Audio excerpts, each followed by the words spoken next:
మీరు లోకములకే వెలుగై ఉన్నారు.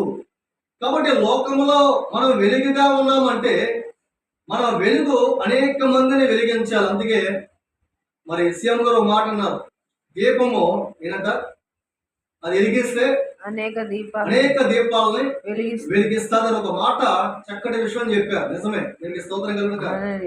కాబట్టి ఆ దీపం వెలిగించబడాలి అంటే గనక దేవుడి రోజు కోరుకుంటున్నారు. ప్రతి ఒక్కరు దేవుడు ఏమి కోరుకుంటున్నాడంటే ప్రతి ఒక్కరు ధనులుగా ఉండాలని. దీనికి స్తోత్రం కలుగును.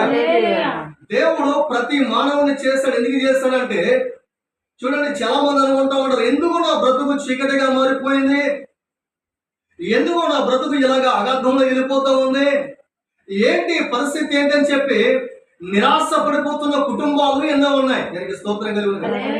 కానీ దేవుడు చెప్తున్న మాట, దేవుడు అంటున్న మాట, నీవు ఎప్పుడైతే యేసు క్రీస్తు